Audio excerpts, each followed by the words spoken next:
सिख धर्म के प्रथम गुरु नानक देव जी के जन्मदिन को प्रकाश पर्व के रूप में मनाया जाता है। प्रकाश पर्व के मौके पर शहर के सभी गुरुद्वारों में सिख समाज के लोगों ने मत्था टेककर अरदास किया।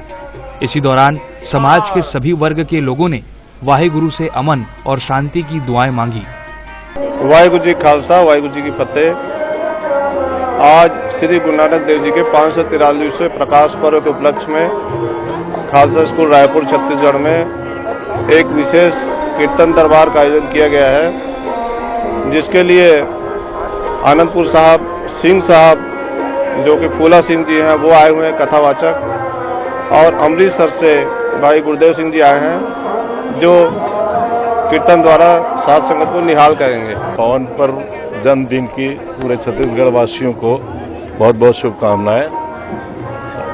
छत्तीसगढ़ सिख फोरम की मंशा के अनुरूप सारा समाज एकजुट होकर रहे, गुरु नानक देव जी की यही इच्छा थी और हम उसका अनुकरण करें और सब एक साथ मिलकर रहें और अपने प्रांत को समृद्ध बनाएं। गुरु नानक देव जी की जयंती पर शहर के सभी गुरुद्वारों में अखंड कीर्तन पाठ का आयोजन किया गया। प्रत्येक वर्ष गुरु नानक जयंती के दिन ही कार्तिक पूर्णिमा भी मनाई जाती है। ऐसे में प्रकाश पर्व का माहौल काफी खूबसूरत दिखाई दिया। अमृतसर स्वर्ण मंदिर से आए भाई ज्ञानी गुरुदेव सिंह रागी के जत्थे के कीर्तन ने धर्म प्रेमियों का मन मोह लिया। अल सुबह से ही गुरुद्वारों में शबद कीर्तन की धारा बहने लगी। खालसा स्कूल में गुरु ग्रंथ साहिब के सामने लोगों ने मत्था टेका और एक दूसरे को प्रकाश पर्व की बधाइयां दी। श्री गुरु नानक देव जी का ये पावन पर्व समस्त छत्तीसगढ़ वासियों को, रायपुर वासियों को, देश के सभी लोगों को इस अवसर पर मैं बहुत बहुत बधाई देता हूं और गुरु नानक देव जी के बताए हुए रास्ते पे चलने का आग्रह करता हूं। उनके बताए हुए मार्गों पे चल के हम स्वर्ग की प्राप्ति कर सकते हैं। गुरु पर्व की सबको लख लख बधाइयाँ प्रकाश पर्व पे। राजनीति के अखाड़े में दो हाथ करने वाले राजनीतिक दिग्गजों ने भी इस खुशी के मौके पर अपने हाथ गुरु ग्रंथ साहिब के आगे जोड़े। प्रदेश कांग्रेस कमेटी के अध्यक्ष नंद कुमार पटेल, प्रदेश के लोक निर्माण विभाग मंत्री बृजमोहन अग्रवाल, नगर निगम के सभापति संजय श्रीवास्तव, विधायक कुलदीप जुनेजा समेत कई नामचीन हस्तियों ने गुरु के दरबार में मत्था टेका और साथ ही खुशी और अमन चैन की मांग की तथा प्रकाश पर्व की बधाइयां दी। मैं सभी छत्तीसगढ़ वासियों को बहुत बहुत बधाई और बहुत बहुत शुभकामनाएं देता हूं।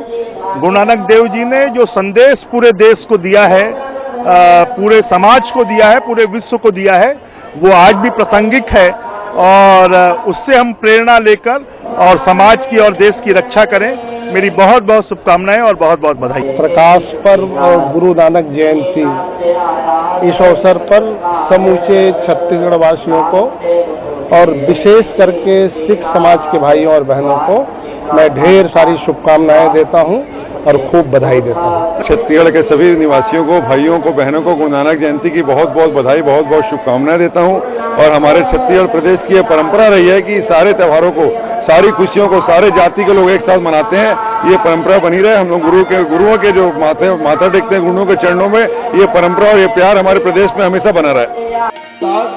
खालसा स्कूल में लगाए गए गुरु नानक देव के दरबार में मत्था टेकने का सिलसिला सुबह से देर रात तक चलता रहा। इस दौरान महामहिम राज्यपाल शेखर दत्त, मुख्यमंत्री डॉक्टर रमन सिंह समेत विधानसभा अध्यक्ष धर्मलाल कौशिक और उनके साथ साथ छत्तीसगढ़ सिख समाज के प्रदेशाध्यक्ष सुखबीर सिंघोत्रा भी मौजूद रहे। गुरु नानक जी जिस समय पे यहाँ पे अवतीर्ण हुए, हिंदुस्तान के बहुत ही एक कठिन परिस्थिति, और उन्होंने कितनी सहजता से उन्होंने पूरे समाज को, देश को जोड़ दिया और उसके बाद में उन्होंने हर व्यक्ति को ये बताया कि भाई तुम एक साथ न केवल आगे बढ़ोगे लेकिन समाज का रक्षक, धर्म का रक्षक, वो सारे वो करोगे। तो ये उनका जो प्रसन्नता है वो आज और भी आवश्यकता है, और उन्होंने जो रास्ता दिखाया उसमें हम थोड़ा बहुत भी चल पाए, हम बहुत धन्यवाद होंगे। प्रकाश पर्व के इस अवसर पर ढेर सारी शुभकामनाएं पूरे रायपुर, छत्तीसगढ़ और देशवासियों को। ये प्रकाश पर्व हमको एक संदेश लेके आता है। गुरुओं की जो परंपरा रही है और प्रथम गुरु के इस जन्म दिवस के अवसर पर हम सब उन्हें याद करते हैं और देश के लिए, धर्म के लिए, समाज के लिए और राष्ट्र के लिए सब कुछ निछावर कर देने की बात जो उन्होंने कही है, ये प्रकाश पर्व में हम सब उसको अनुसरण करना चाहिए। आप सभी को गुरु नानक देव जी के जन्म उत्सव की लख लख बधाइयां। सबते वड्डा सतगुरु नानक जिन कल राखी मेरी। रायपुर से कैमरा पर्सन फरहान के साथ योगेश मिश्रा, CG24 न्यूज।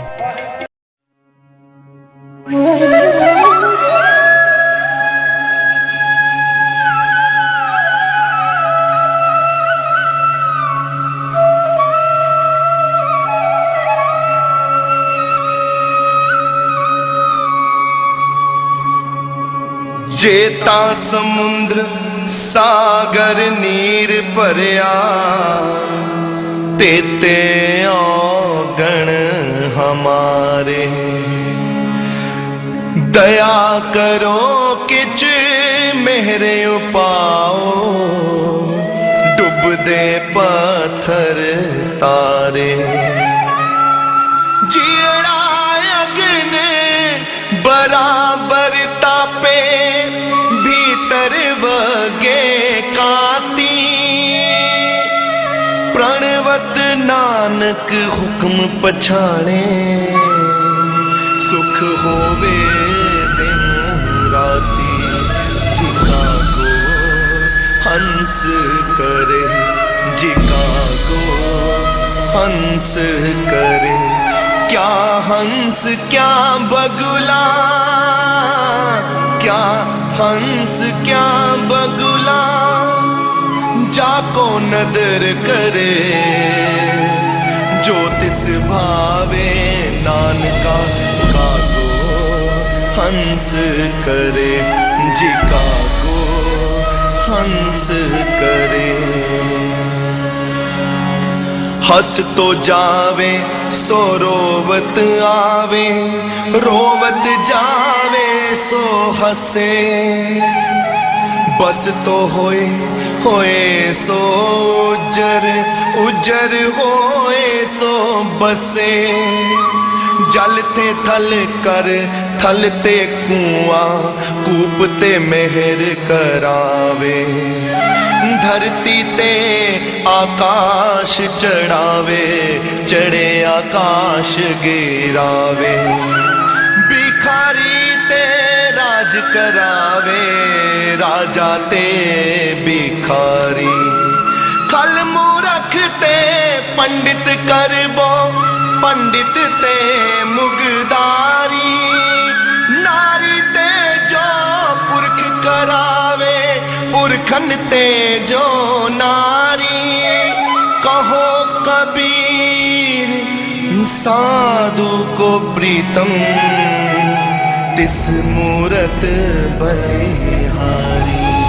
जिका को हंस करे, जिका को हंस करे।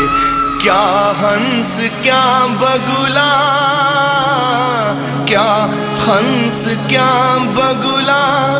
जाको नदर करे, जो तिस भावे नानका। काको हंस करे, जिका को हंस करे। जिका को हंस करे।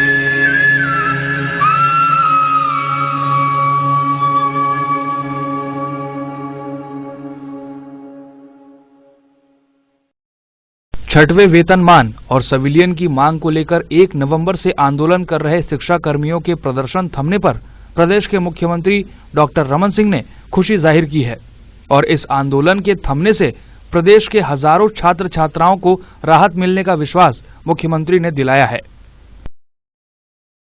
दोनों तीनों हमारे मंत्रीगण शिक्षा विभाग के, ट्रैवल और पंचायत के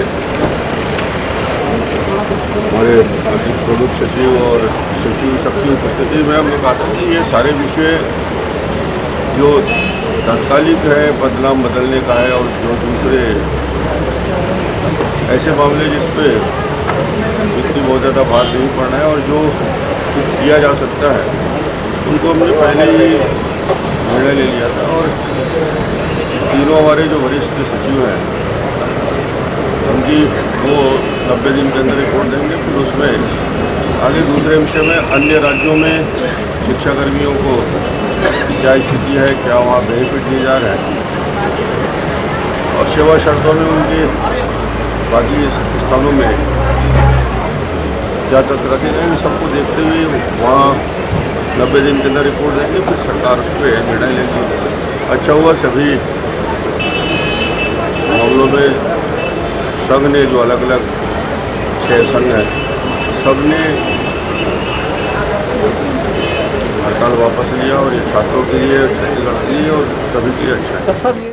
गौरतलब है कि छठवें वेतनमान और सिविलियन की मांग पर प्रदेश के 2.25 लाख शिक्षाकर्मी हड़ताल पर चले गए थे, जिसके बाद लगातार सरकार और शिक्षाकर्मियों के बीच दूरी बढ़ती ही जा रही थी। आखिरकार 9 नवंबर को शिक्षाकर्मियों ने अपने प्रदर्शन पर विराम लगाया, जिससे प्रदेश के लाखों विद्यार्थियों को राहत मिल पाई है। माना से कैमरामैन तरुण के साथ विप्लव दत्ता, CG24 न्यूज।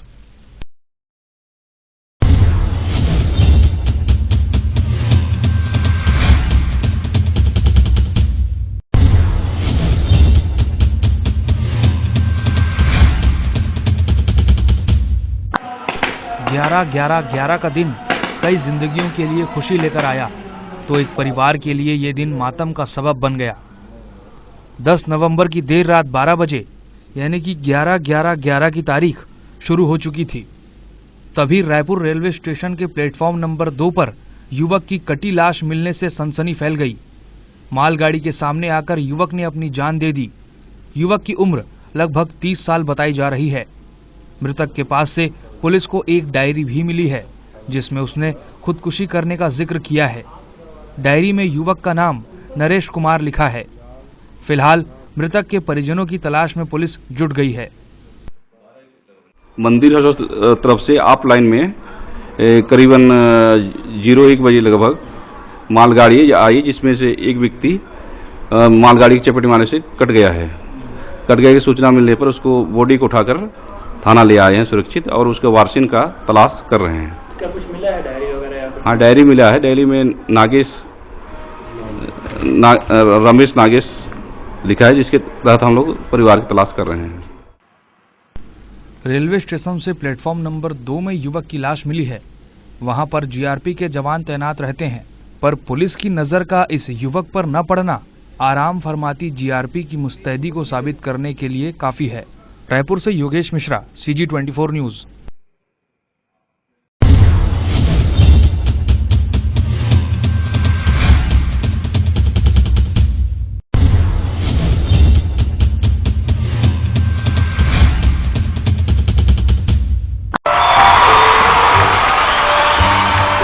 एक एक्ट्रेस होने के कारण मुझे अपने चेहरे का बहुत ख्याल रखना पड़ता है, खास करके इन डार्क सर्कल्स, ग्लैमिशेस और स्कार्स का। इसलिए मेरा भरोसा Cutilite face cream. Olive oil, aloe vera, turmeric और आंवला युक्त क्यूटीलाइट फेस क्रीम जो रखे आपकी त्वचा गोरी, मुलायम और खूबसूरत। Thank you क्यूटीलाइट।